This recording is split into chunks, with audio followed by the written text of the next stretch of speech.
اور کبھی خیال یہ آتا ہے، اللہ کے علم میں ہے یہ صحیح ہے یا غلط ہے، خیال آتا ہے، اور خیال اس لیے آتا ہے کہ میں نے پڑھا ہے، وہ خیال یہ آتا ہے یا اللہ اگر یہ غلط ہوگا تو میں توبہ کرتا ہوں، اور اگر حق ہوگا تو قبول کر لیجئے۔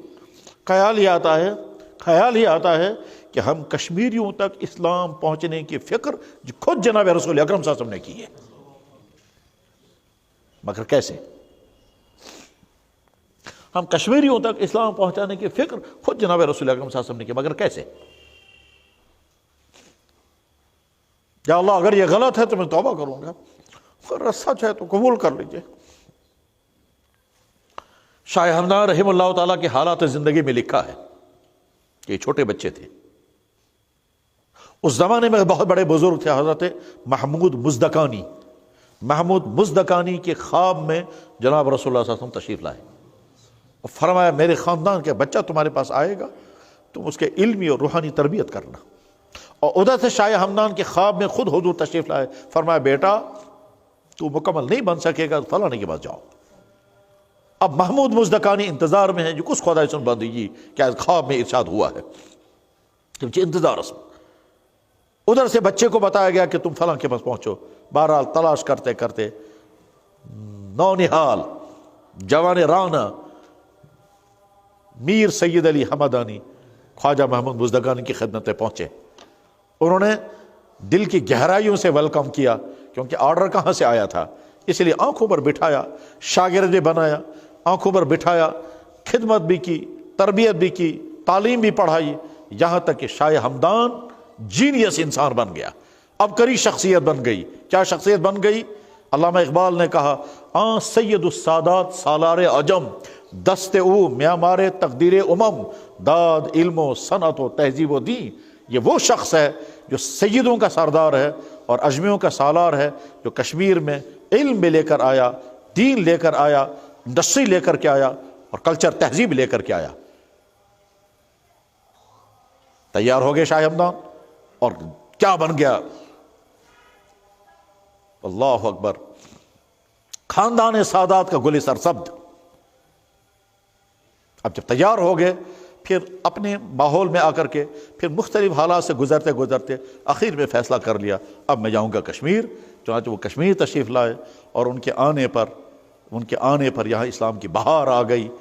اس سے پہلے اسلام آ چکا تھا مگر پھیلا نہیں تھا، اس سے پہلے اسلام آ چکا تھا مگر چند ہزار کے علاوہ کوئی مسلمان نہیں بنا تھا، اور بننا بھی مشکل تھا۔ کیوں؟ اس لیے کہ جو اللہ کا بندہ اسلام کی دولت لے کر یہاں آئے تھے وہ بہت تھوڑے عرصے میں ان کی وفات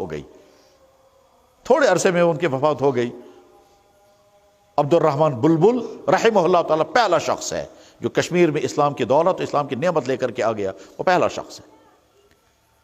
اور یہاں اس وقت جس آدمی کی حکومت تھی وہ غیر اسلام سے محروم انسان تھا، بدھسٹ، رنچن، رگیال بود رنچن، اس سے ملاقات ہوئی ہے اور رنچن مسلمان ہو گیا۔ عبد الرحمن بلبل رحمہ اللہ تعالیٰ کی تشریف لانے پر دنیا میں لوگوں کو کہتے ہیں تلوار سے اسلام پھیلا ہے، اور تلوار سے جو آدمی مسلمان بنے گا وہ تو مسلمان ہے ہی نہیں، وہ تو اسلامی اس کو کہے گا تو مسلمان ہو ہی نہیں۔ اور جب کوئی کہتا ہے تلوار سے، ہم کہتے ہیں کشمیر میں ایک انسان چائنا سے آیا، یکا مسافر انسان، نہ اس کے پاس دولت، نہ اس کے پاس ہتھیار، نہ اس کے پاس تلوار، وہ یہاں کے بادشاہ سے ملاقات کر رہا ہے، اور ملاقات کرنے کے بعد دین اسلام اس نے پیش کیا۔ اور رنچن، صبح کو رنچن تھا، 1-1.5 گھنٹے کی اسلام کی گفتگو سننے کے بعد مسلمان ہو گیا۔ جس گھر میں، جس محل کے اندر صبح کو وہ رنچن کافر تھا، اور محل کے نیچے دریا کے کنارے پر عبد الرحمن بلبل نے فجر کی اذان پڑھی تھی، اور فجر کی نماز کے بعد وہ محل میں داخل ہوا، اور محل میں داخل ہونے کے بعد جب گفتگو ہوئی تو ظہر کی اذان اس کے محل میں پڑھی گئی۔ اور حسن اتفاق یہ ہے کہ انشاءاللہ میں اگلا جمعہ اسی جگہ پڑھوں گا۔ ابھی میں نے ان کو اطلاع کر دی کیونکہ 1 سال سے وہ انتظار میں ہیں، بلبل لنگ رسم کار پر رہا اس جمعہ میں تو بس 9 جمعہ تھو میں آئی تھی۔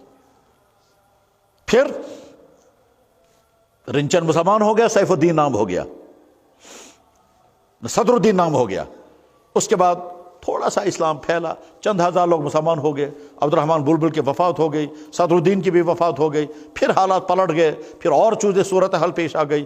اس کے عرصے کے بعد جب شاہ ہمدان رحمہ اللہ تعالیٰ کشمیر تشریف لائے تو حضرت کی شخصیت، اللہ کا فضل، ان کا کمال، محمود مزدکانی کی محنت اور یہ سارا کس نے کرایا؟ سلام ہمارے نبی کی خدمت میں محمد رسول اللہ۔ اب جب شاہ ہمدان آئے تو جناب شام کو ایک گاؤں میں جاتے تھے، گاؤں والوں کو جمع کرتے تھے، رات کو گفتگو کرتے تھے، صبح سے ساتھ ساری کلمہ گو مسلمان، اور وہاں سے نکلتے تھے اگلے گاؤں میں۔ 2 یا 2.5 سال تک کشمیر کے چپے چپے پر وہ اللہ کا بندہ پھیلا، پہنچا، اور یہاں اسلام کی بہار آ گئی۔ جس جگہ کفرستان تھا وہاں اسلامستان بن گیا۔ اللہ کا فضل، ان کی قربانی، اور یہاں کے ان اسلاف کی حق پسندی اور حق طلبی اور قسمت اور کوششیں ہمارے اس آقا محسن محمد رسول اللہ کی۔